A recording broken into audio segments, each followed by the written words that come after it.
नमस्कार मित्रांनो, तुला शिकवीन चांगला धडा. पुढील भागामध्ये अधिपती भुवनेश्वरीला म्हणतो, पुढच्या 7 जन्मी पण आम्हाला त्यांच्यासोबतच संसार करायचा आहे.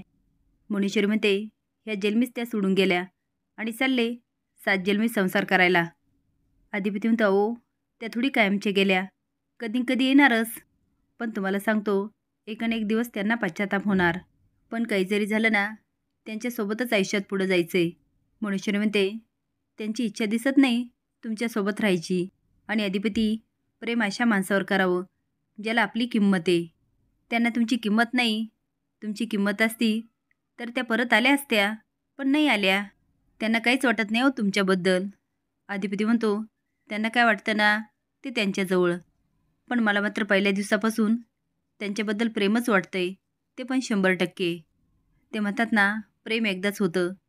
ते खरं आहे, आमच्या बाबतीत तरी खरं आहे. आमचं त्यांच्यावर जीवापाड प्रेम आहे. आम्ही त्यांच्याशिवाय जगूच शकत नाही. आणि हे पण खरं आहे, इथून पुढे आम्हाला कुणावर प्रेमही होऊ शकत नाही. भुवनेश्वरी म्हणते, पण त्यांना आमच्याबरोबर ह्या घरात राहायचं नाही हे तुम्हासनी ठाव आहे ना. त्या घरला परत आल्याच नाही तर कसा होणार तुमचा संसार. हे बघा अधिपती, तुमचा संसार होणं महत्त्वाचं आहे. तुम्ही त्यांना घरला घेऊन या. आम्ही घर सोडून जातो. आम्ही कुठं बी राहू शकतो. आमचं जगून झालेलं आहे. आम्ही कुठल्या मंदिरात पण राहू शकतो. आम्ही कुठं बी राहू. अधिपती म्हणतो, आईसाहेब तुम्हाला किती वेळा सांगितलं हे बोलत जाऊ नका. हे तुमचं घर आहे आणि तुम्ही इथंच राहायचं. आणि मास्तरीबाई ह्या घरात येतील ना, तेव्हा त्यांना तुमच्याबरोबर जुळून घ्यावंच लागणार. तुमचं आणि त्यांचं पटलं ना, आलबेलच होईल. ह्या घराला लक्ष्मी मिळेल आईसाहेब. तुम्हाला तुमची सुनबाई मिळेल, आम्हाला आमची बायको मिळेल. पण त्यांनी तुमच्याशी जुळून घेतलं नाही तर आम्ही पण विसरून जाऊ बायको बिको. मग आमचा निर्वंश झाला तरी चालेल, आम्हाला काय त्याची पर्वा नाही. आता मात्र भुवनेश्वरीला खूप कसं तरी वाटतं. विद्या किचनमध्ये येते, ते अक्षरा काम करत असते. ते अक्षू, अगं हे काय करतेस, किती रात्र झाली. अक्षरा म्हणते, आई उद्या होळी ना, त्याची तयारी बघ ना. सकाळचा नाश्ता, नंतर पुरणपोळीचा स्वयंपाक, पूजा, खूप उशीर होणार. विद्या म्हणते, अगं मी केलं असतं सकाळी, किती उशीर झाला. तुला ह्या दिवसात झोप घेणं खूप महत्त्वाचं आहे. अक्षरा म्हणते, आई झोपच लागत नाही तर काय करू. विद्या म्हणते, का बाबांच्या बोलण्याचं टेन्शन घेतलं का. अक्षरा म्हणते, नाही गं, टेन्शन घेतलं तर वाद वाढतात. मला तर विषय संपवायचा आहे. सगळ्यात आधी अधिपती आणि माझं भांडण, ते मला संपवायचं आहे. विद्या म्हणते, खरंच गं, ते आधी भांडण संपव. सगळ्यांची खूप चिडचिड व्हायला लागली आहे. आता दोघींचं बरंच काय बोलणं होतं. विद्या म्हणते, अगं मी इथे येऊन बघते तर तू काम करते. अक्षरा म्हणते, अगं उद्या पुरणपोळी करायची, तयारी नको करायला. तुला माहिती आहे अधिपतींना खूप आवडायची पुरणपोळी.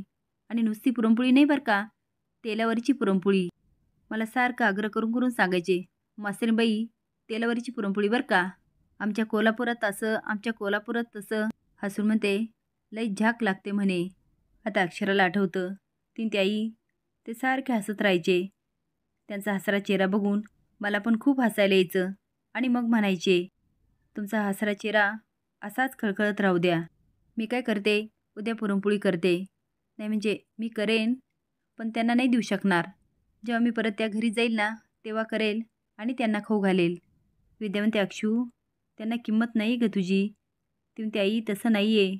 मी एखादा पदार्थ केला की भुवनेश्वरी मॅडम पण कौतुक करायच्या.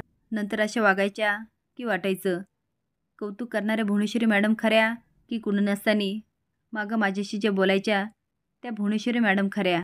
विद्या म्हणते, नाही नाही नाही अक्षरा, त्या अजिबात खऱ्या नाही आहे. अक्षरा म्हणते, आई आता कळलंय मला.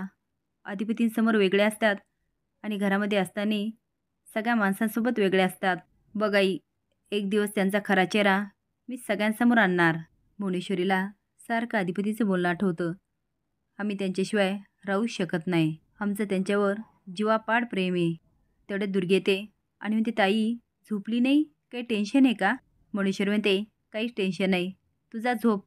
ती ताई डोकं चेपून देऊ का. ती दुर्गे, एकदा सांगितलं ना व नको म्हणून. दुर्गे म्हणते, बघ ना ताई, ती मास्तरडी घरातून गेली पण अधिपतीने त्यांच्या गाभाऱ्यातून काय काढून टाकली नाही.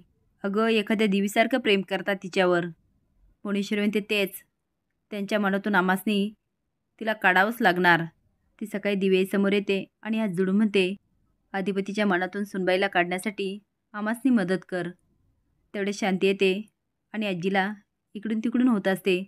आजी म्हणते, शांते अगं काय झालं? ती म्हणते, काय सांगू आजी, लय आनंद झाला, मी आजी झाले. आता आजी तिच्याशी बरंच काही बोलते आणि म्हणते, ह्या घराचं कधी गोकुळ होणार? देवा लवकर होऊ दे रे. दुर्गी म्हणते, अधिपती डोक्याला हात लावतो आणि खुर्चीवर बसतो. ती म्हणते, काय अधिपती, तुम्हाला बरं वाटत नाही का? अधिपती म्हणतो, तुला कसं वाटलं? ती म्हणते, नाही म्हणजे खाली जेवायला आला नाहीत. तो म्हणतो, भूक नव्हती. ती म्हणते, काय अधिपती, तुम्ही नीट जेवत नाही आणि अन्न शिल्लक राहतं. अधिपती म्हणतो, मग धनाजीला सांग माझा स्वयंपाक नको करत जाऊ.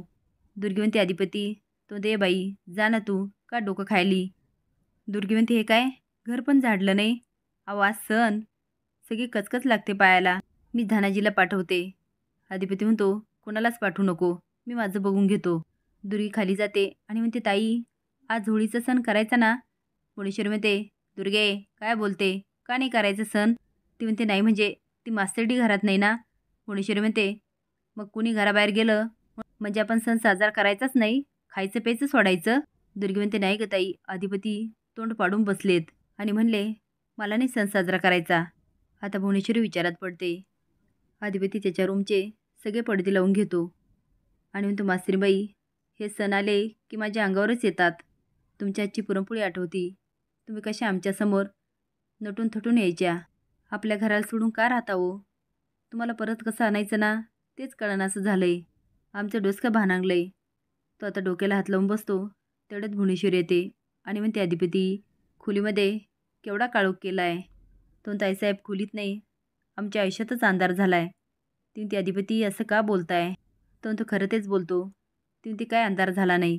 चला उठा आता, आज सगळीकडे होळीचा सण आहे, सगळीकडे होळी पेटणार. तुम्ही होळी साजरी करा आणि मनातील सगळा अंधार काढून टाका. तुम्ही मनातील सगळे वाईट विचार काढून टाका. अधिपती म्हणतो, मनामध्ये वाईट विचार नाही, पण ते पोकळी म्हणतात ना, ती पोकळी निर्माण झाली. भुवनेश्वरी म्हणते, कसली पोकळी? तो जाऊ दे, आता नको बोलायला, आमच्यामुळे तुमचा मूड नको खराब व्हायला. तुम्ही जावा तिकडं होळी साजरी करायला. भुवनेश्वरी म्हणते, तुमच्याशिवाय आम्ही सण साजरा करायचा का? असं कधी केलं की आम्ही?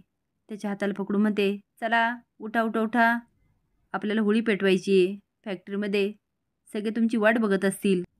तो ताईसाहेब नको, तुम्ही ऐका, ओंक्याला मी तिकडं सगळी तयारी करायला सांगितली, तुम्ही फक्त जावा, माझी काही इच्छा नाही. भुवनेश्वरी म्हणते, अधिपती असं खोलीत कोंडून ठेवून खाणंपिणं सोडून सुनबाई काय घरला परत येणार आहे का?